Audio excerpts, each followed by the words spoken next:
You gotta clean some of that stuff up because it's dissuasive to NBA players. They have talked about it. I know, they've told me. When Memphis is described as a dangerous city on national television, it's not just talk. In 2021, the city will record more than 340 homicides, the deadliest year in its history at that point.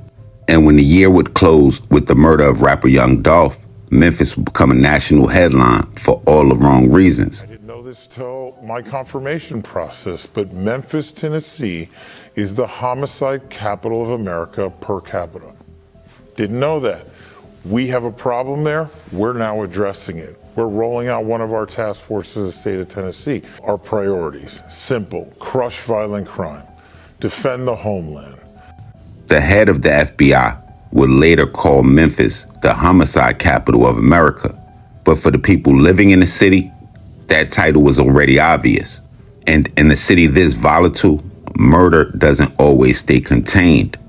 Some killings break one family, but others begin a sequence that force multiple families into mourning as the violence continues. People in Memphis, it's a great sports town, great fans, great people. But there's an element there where cats like Jimmy Butler and others don't feel it's the safest environment. I'm talking to the local authorities in Memphis. And that's the part that the outsiders rarely see. A murder in Memphis can be more than one tragedy. It can mark the start of a chain of funerals. The painful memory of losing a sister to a senseless act of violence hasn't gotten any easier for Janisha Knox. Memphis police say Janisha's sister, 31-year-old Porcha Knox, was shot last January in the airport area. She was just 30 years old, a mother, and her death will become one of those murders that Memphis knows too well. The kind that doesn't stop at one service, but feeds conflict that spreads through neighborhoods, into rap circles, and even to the high-profile case where Young Dolph's death would be dissected. Lord forgive me for this trap shit. Sergeant Smack making backflip. Telly Hank with the action. With the vital speaking Spanish. Frank Matthews how I vanish. Poof. Came back like I'm King Tut. Gold BBS is on a beamer. When Fat Cat was 10 queens up. Ball off the profit, not the re-up. Fly like Puerto Rican Jesus. Uptown like I'm Baby Maine. Just caught a touchdown from the Bay. Well, Tennessee hospitals are now joining the call to treat gun violence as a public health crisis. Today, they held a news conference. In fact, they had news conferences all across the state for this reason, because 2 months from today is when state lawmakers are expected to meet in a special legislative session in Nashville to address gun violence. At the news conference in Memphis were representatives from 2 of our hospitals who know a thing or two, unfortunately, about gun violence in our city, Regional 1 and Le Bonheur Children's Hospital.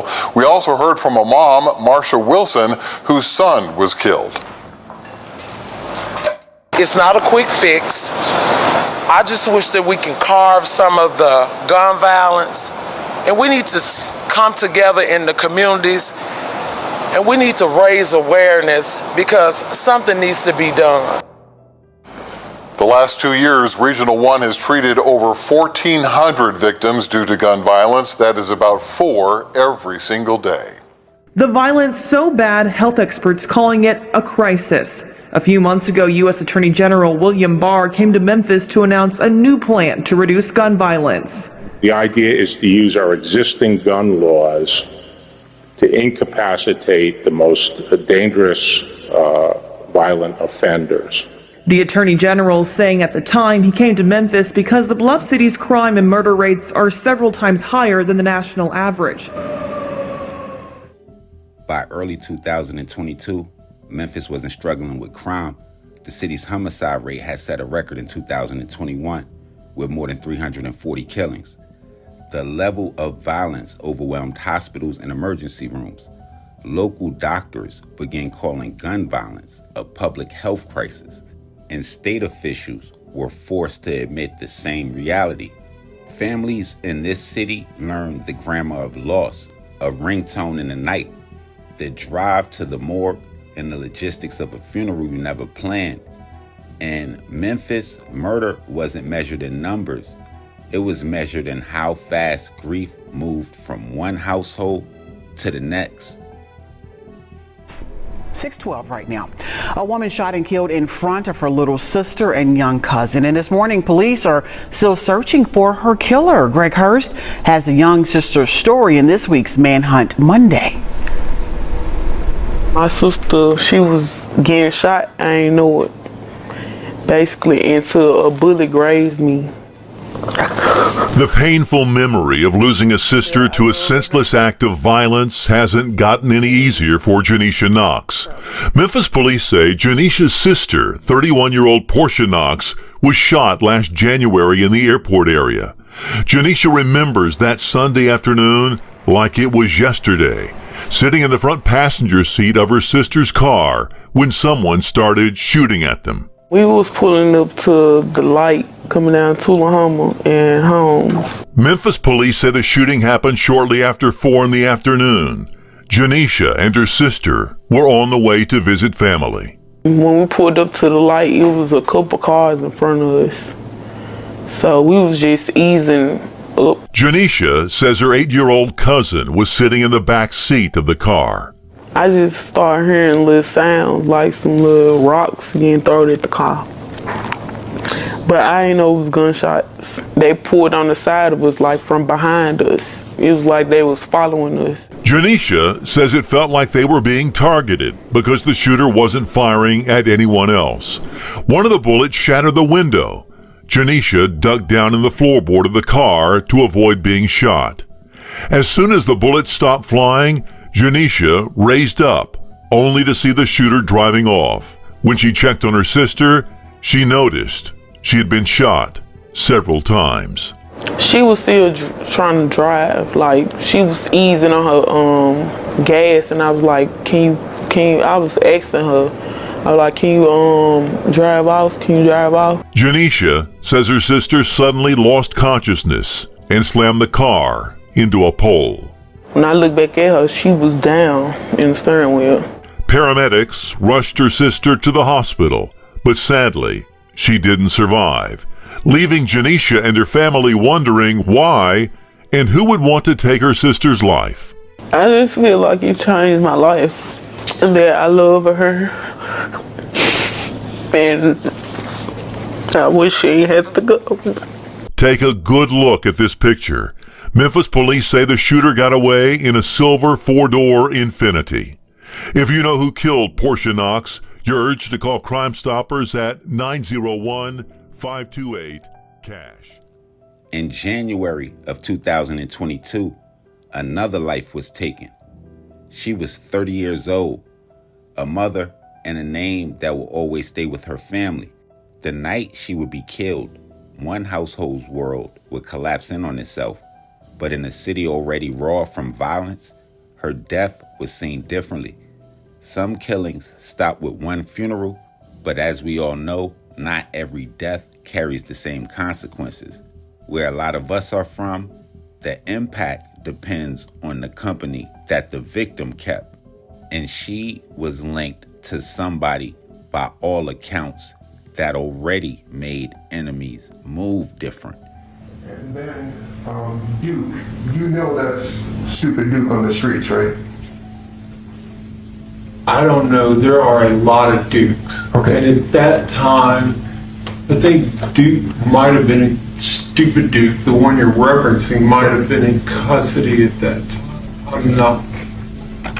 Okay. But there's multiple Dukes that are in that world that they're in. Sure. I'm not sure who he's referencing. Dropping guns, driving free. You know, I'm tired of feet. You know, the up we him from his head to his fucking feet. Ham, hell ho. I got a video coming. I got a lot of different projects I'm working on. So what's really going on with you and Moneybag? Moneybag crosses line, you know, it's forever, it's smoke for life. You know, he did a song with a dude, killed one of the homeboys. He got his face on the CD cover. All of them got his name tattooed on them. He just did some foul stuff that you can't never come back from. So, you know, it's smoke. He used to be Young Mom, and he did a song with me to kill your mom. So, you know, this forever. This something ain't gonna never stop. She was telling me, I guess, something. The MOBB is y'all association or y'all movement called the MOBB? Yeah. So I guess it was mine is.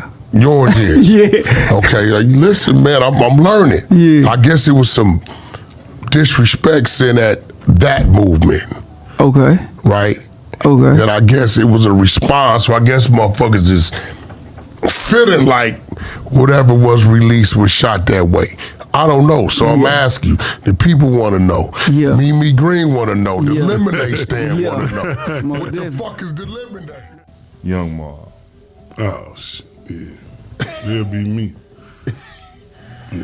Young Mob. So, so, you Young Mob, right? Yeah. Like, it was a one point of time when I was coming out, when I was filming and shit, like, and just keeping it G, like, it was a lot of people, like, scared of y'all. You come with a lot of power, bro. Yeah. Why they call you Spooky Dude? Oh, you got extra streets there, you know, that shit get scary. I just stand on what I stand on. It's business. Like, you know I'm coming, I ain't telling when, but I'm coming. So this shit just spooky. The beef in the city, man, like, do you think it'll ever end? Nah, this shit forever. Ain't no stopping. It's up. When it's up, it's up, man. I ain't gonna stop. We ain't doing it for the culture or none of this shit. It just is what it is. We're gonna be doing heaven to hell, cell, jail, however. It's just up. I ain't never gonna stop. Could you ever let things go? Nah, I ain't letting nothing go. You ain't letting nothing go? No matter how rich I get, whatever, it's just dead for life. She would be tied to a man the city already knew. According to Wikipedia, Stupid Duke would be released from prison in 2021. And if you're looking at it, it might add some weight to the timing of what followed. His name would carry influence in neighborhoods, rap circles, and in the highest profile murder case in the city. And his reputation would give her death a different gravity. Because in the M-Town, proximity is risk. Because when you're connected to someone like Stupid Duke, some believe you inherit the enemies that they already have.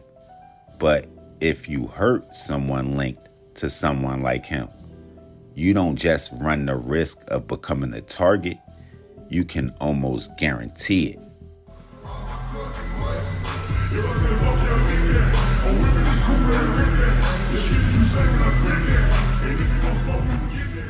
The city of Memphis's divide isn't just through geographical lines.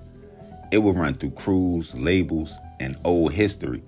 Years before 2022, lines were drawn, some of them in the parking lot after a last call. The feud between Stupid Duke and Moneybag Yo isn't just a rumor or street talk. It has its own section on Moneybag Yo's Wikipedia, with Duke's name appearing 6 separate times across the page. That tells you how central the conflict will become, not just for Memphis, but for the way Moneybag Yo's story is written publicly. Allegiances in this city, especially right now, probably carries more weight than any other city in the nation. And when the woman tied to Duke was killed, people knew it would echo far beyond her family. The first text is from TZ to Justin Johnson, is that right? Correct. TZ, somebody you guys investigated, right? Yeah, Joshua Taylor. Okay. Didn't charge him with anything? He's deceased. Okay, but prior to being deceased, you didn't charge him with anything? Correct. All right, go to the next slide. Oh, I'm sorry, switch out. And so this is Justin Johnson. Can you all even remotely see this? No. They'll get it during Okay. So on July 9th of 2021, Justin Johnson tells TZ, okay, we need to spend on street excess ham said Duke for sure pulled up on Dolph Neb. You see that? Mm-hmm. All right. We already established Ham was somebody that Justin Johnson was communicating with because you had it on one of your slides, right? Correct. All right, and you had a mugshot of him, and that was what we're showing on the slide. That's his photo. Correct. Okay. And then Duke, you know that's stupid Duke on the streets, right? I don't know. There are a lot of Dukes. Okay. And at that time, I think Duke might have been a stupid Duke. The one you're referencing might have been in custody at that time. I'm not. Okay. But there's multiple Dukes that are in that world that they're in. Sure. I'm not sure who he's referencing. When the city finally sat still for the trial tied to the murder of young Dolph, a different kind of spotlight would turn on. Under cross-examination, detectives would walk jurors through calls, texts, names, and timelines. And her name would never be said in that room, but his was, again. And that's the part that matters in Memphis. Courtrooms don't always tell you everything, but a lot of times they tell you who matters enough to be mentioned. The reference of Duke in that testimony wouldn't solve Porcha's murder or young Dolph's, but it would explain its gravity, and it would show that Duke wasn't just another name in Memphis. He was a chess piece on the board of violence that shaped the city. And when you looked at the short span of time between Dolph's killing in November of 2021 and her murder in January of 2022, it will begin to feel less like a coincidence and more like part of a wider chain reaction. These deaths weren't confined to a single household. Each one carried out onto the streets, leaving multiple families in mourning. And that's what makes the cycle of murder in Memphis so significant. It's never an isolated act, but always another move in a cycle that never seems to stop. 8 alleged members of a Memphis gang have been indicted on federal charges from racketeering to murder. Investigators call the Young Mob a violent street gang involved in arson, drug trafficking, and even kidnapping. 3 years ago, members were involved in a deadly shooting at a Whitehaven McDonald's. 1 other person was critically wounded. The victims were members of a rival gang. 2 years ago, some of the suspects were involved in a robbery at Tug's Casual Grill, where customers were held at gunpoint and a gang member was shot and killed. Another suspect fell out of the ceiling tile. If convicted, the suspects face up to life in prison. Memphis, Tennessee is the homicide capital of America per capita. Wow.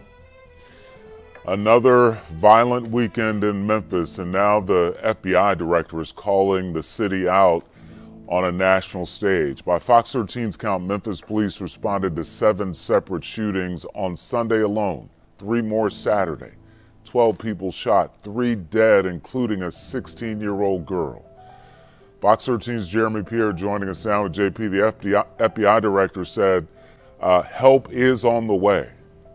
Yeah, the FBI director, Kash Patel, says he's sending a task force to Tennessee to help fight violent crime. Now, this comes less than a year after the FBI closed its Memphis field office, downgrading its presence in the city to a resident agency. The Memphis and Knoxville offices consolidated into the Nashville office, though most of the 450 FBI employees here in Memphis stayed in the city.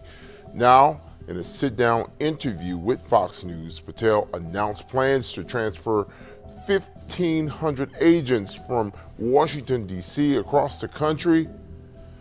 And Patel says that includes a task force headed to Tennessee aimed at fighting violent crime in Memphis. He says the transition will begin later this year. I didn't know this till my confirmation process, but Memphis, Tennessee is the homicide capital of America per capita. Didn't know that. We have a problem there. We're now addressing it. We're rolling out one of our task forces in the state of Tennessee. Our priorities, simple: crush violent crime, defend the homeland. Later, federal authorities would give Memphis a title that no city wants: homicide capital of America. The city would break its own record again in 2023 before the numbers finally bent downward the year after. But statistics alone could never show the shape of a funeral procession. The point isn't that one life equals one data point. The point is that some killings set off seasons, and her death seemed to be one of those. The families who stood beside her casket weren't the only ones who would find themselves at a gravesite.